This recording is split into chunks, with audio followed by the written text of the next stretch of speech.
So today I present to you the Super Nintendo Classic that Nintendo should have made, or at least I wish they would have made, and it's all in this very Super Nintendo-esque box, but it's much more powerful than just a regular Super Nintendo Classic. Let's take a look at this thing.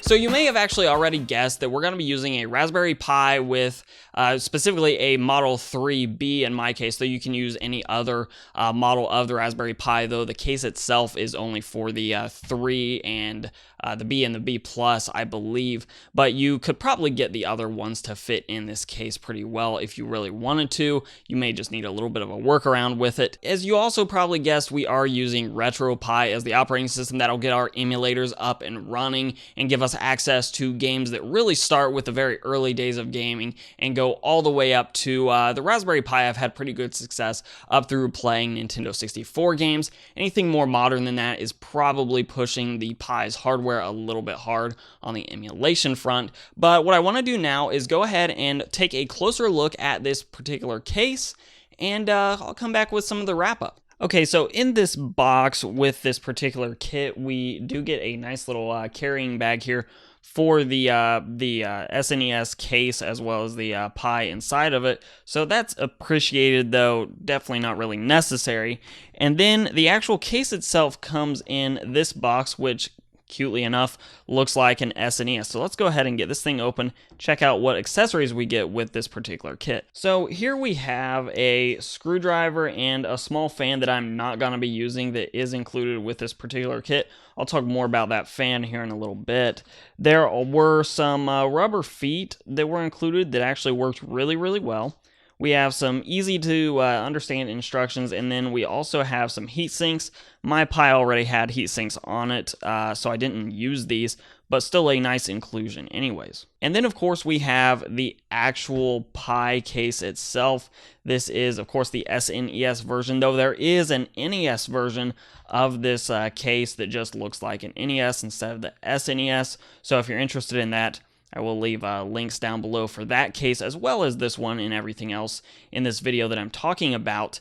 And I want to go over some of the features before and I sort of show exactly how it works at the end. But we have a working power button, and this is sort of a toggle button, exactly like the original Super Nintendo. We have the reset button that also works, and then the eject button even works, but it opens up this flap, which is actually just for storage of something like an SD card slot. So there it is. You can put your SD or micro SD cards in there. And speaking of those, the access to the micro SD card slot on the Raspberry Pi is on the right side, sort of towards the bottom. And the reason that I am not using this fan with this particular case is this is the only really gap in the chassis itself, and there's really nowhere else for the air to go, so I don't really know that it would do that great of a cooling job anyways.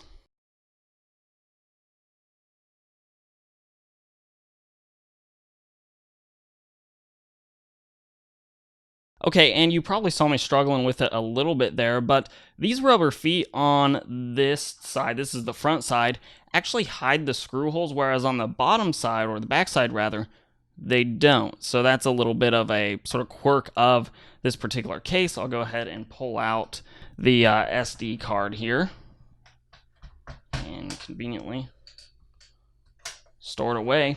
So then we should be able to just pull this top off, and we can. And by the way, the I/O is hidden just by this flap, which you can open when it is put together, but that actually reveals the Ethernet as well as 2 of the USB ports. The other 2 USB ports, though, are connected to what essentially are just extension cables that go into this sort of front board that handles the power button, reset switch, as well as moving 2 of those USB ports to the front, which is really convenient to have them on the front for just ease of access. And then all of this connectivity is also run through sort of a front panel connector kind of type of a situation, sort of like you would see on a motherboard, except it's all one connector that just plugs into the Raspberry Pi.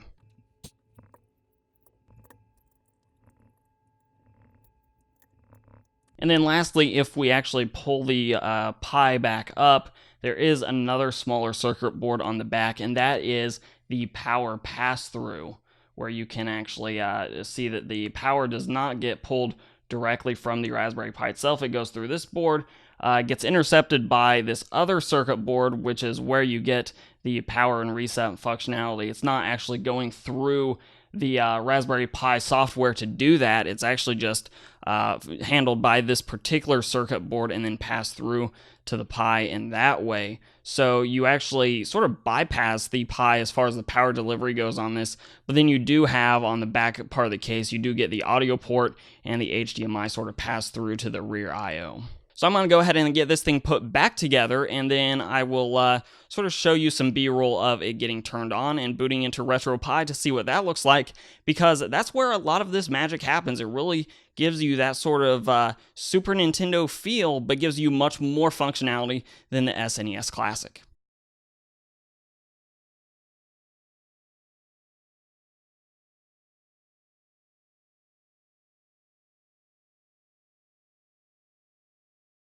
So to put this entire thing together, we're going to need a few different things. Now, this is the kit that I used myself, though if you already have different parts of this kit, maybe you already have a power supply, for example, so you don't need that, you can buy different parts of the kit. There are several different available. This is just the one that I picked up for $36.